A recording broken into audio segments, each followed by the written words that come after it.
বন্ধুরা, আরজিকর মেটার এক গুরুত্বপূর্ণ তথ্য নিয়ে এসেছি। তোমরা শুনলে সত্যিই চমকে যাবে যে তিলোত্তমা ধর্ষণ খুনে আবার চার্জশিট জমা পড়লো। চার্জশিট জমা পড়লো কোর্টে। সিবিআই চার্জশিট জমা দিল, চার্জশিট জমা দিয়েছে। সেই চার্জশিটে কি রয়েছে মারাত্মক তথ্য, যেটা শুনে তিলোত্তমার মা বাবা এতটা রেগে গেছে, মানে রেগে তোলপাড় করে দিয়েছে গোটা গোটা হলটাকে। গোটা হলটাকে পুরো তোলপাড় করে দিয়েছে বলতে পারো। বিচারপতি সেই কথা শুনে তিনিও খুব রেগে গেছেন। এমনকি চার্জশিট জমা দিয়েছেন সিবিআই, যেটা শুনে সবাই, কোর্টের সবাই রেগে গেছে। তাহলে চলো পুরো নিউজটা দেখতে থাকো, সবটাই জানতে হবে। আমার নতুন একটা নিউজে সবাইকে স্বাগত। আশা করি তোমরা টাইটেল আর থাম্বনেল দেখলে বুঝতে পারছো বা আন্দাজ করতে পারছো যে আজকের গুরুত্বপূর্ণ তথ্য এটাই যে তিলোত্তমা ধর্ষণ খুনে আবার নতুন চার্জশিট জমা পড়লো। সেই চার্জশিটে কি লেখা রয়েছে, যে চার্জশিট শুনে রীতিমতন তিলোত্তমার মা বাবা এবং বিচারপতি তিনারা সবাই রেগে একদম তোলপাড় করে দিয়েছে গোটা গোটা বিচারপতির ইটাকে, হলরুমটাকে। এমন কি ছিল সেই চার্জশিটে, আর সিবিআই বা কেন এতটা ঘাবড়ে গেল, ভয় পেল, সমস্তটাই বলবো। হ্যাঁ, প্রথমে তো বলি, তিলোত্তমা ধর্ষণ খুনে কিন্তু 1 বছর হতে গেছে। একের পর এক কিন্তু অপরাধী নাম এসে গেছে। সেই অপরাধীদের কিন্তু নাম লিস্টটা এতটাই বড় যে সেটা বললেও শেষ হবে না। প্রথমে যে লিস্টে নাম এসেছিল সেটা হচ্ছে সঞ্জয়, ধৃত সঞ্জয়, যার নামটা প্রথমেই লেখা ছিল, যাকে তিলোত্তমার বডির পাশ থেকে তাকে গ্রেপ্তার হয়েছিল। কারণ সেই তিলোত্তমা বডির পাশে ছিল তার কয়েকটা জিনিসপত্র, সেই কারণে কিন্তু তাকে গ্রেপ্তার করা হয়েছিল এবং তাকে যাবজ্জীবন কারাদণ্ড দেওয়া হয়েছে। সেই কারণে কিন্তু তাকে ফাঁসি দিতে চেয়েছিল সিবিআই। শুধু তিলোত্তমার মার বাবার কারণে ফাঁসি দেওয়া হয় নাই, কিন্তু চার্জশিটে আরও লেখা রয়েছে যে সেদিন সেদিন তিলোত্তমার সঙ্গে যে চারজন খাবার খেয়েছিল, রাতে ডিনার করেছিল, তাদের লিস্ট কোথায়? তাদের লিস্ট কিন্তু ওই চার্জশিটে লেখা নেই। শুধু লেখা রয়েছে তিলোত্তমা সেদিন রাতে 4 জন মিলে ডিনার করেছিল। ডিনার করেছিল সেই চার ব্যক্তি কোথায়? তাদের কিন্তু এখনো জিরা করা হয়নি। তারা কারা ছিল সেই 4 ব্যক্তি, তাদের কিন্তু এখনো হদিশ মেলেনি।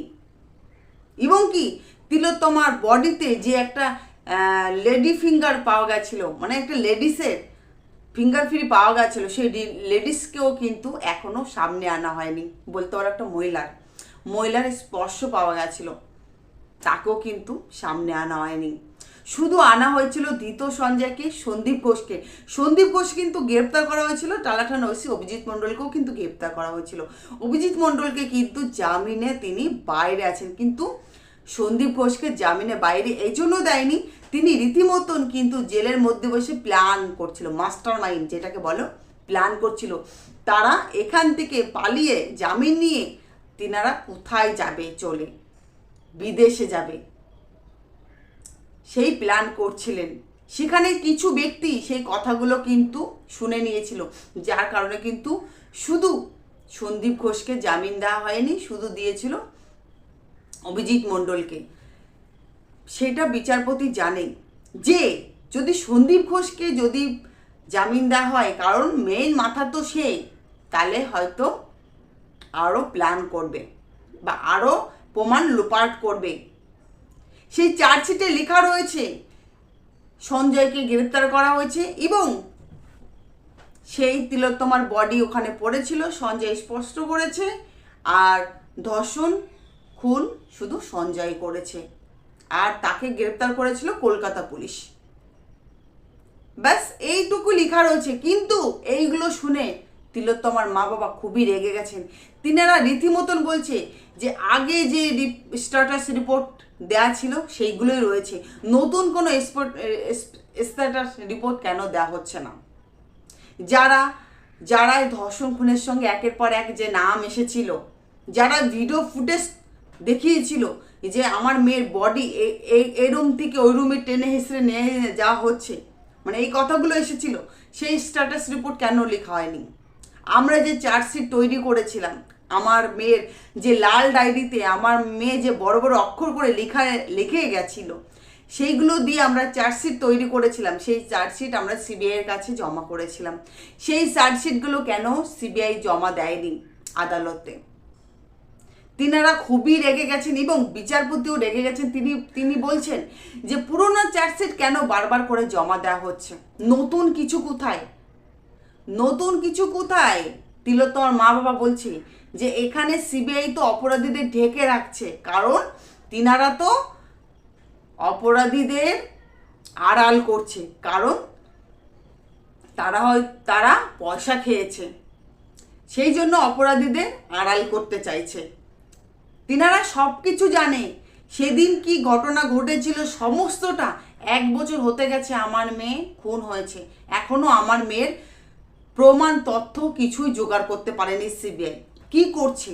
তিনারা সব কিছুই রীতিমতন গুছিয়েছে, কিন্তু সেটা জমা দিতে চাইছেন না, কারণ এর উপরে রয়েছে বড় বড় মাথা, যেটা সামনে আসলে খুব বিপদ হবে, সিবিআইও খুব বিপদ হবে, হয়তো তাদের চাকরিও হয়তো চলে যেতে পারে। সেই কারণে তিনারা সামনে আনতে চাইছেন না, আর অপরাধীদের আড়াল করছে। সন্দীপ ঘোষের মাধ্যমেই তো এই অপরাধীগুলো এসেছিল সে আরজিকর হসপিটালে, তার সোর্সে এসে কিন্তু এই ঘটনাটা ঘটানো হয়েছিল।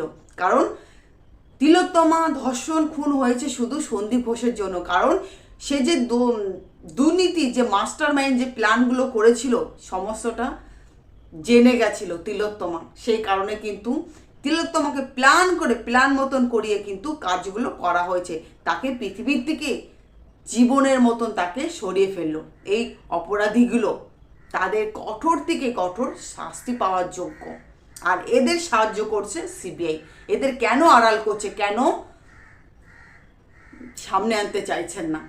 যাই হোক, আজকে নিউজটা পর্যন্ত। নিউজটা যদি ভালো লাগে থাকে অবশ্যই চ্যানেলটিকে সাবস্ক্রাইব করে আমার নিউজে একটা লাইক করে আমার পাশে থাকবেন। সবাই একসঙ্গে বলবেন উই ওয়ান্ট জাস্টিস, আমরা তিলোত্তমার বিচার চাই।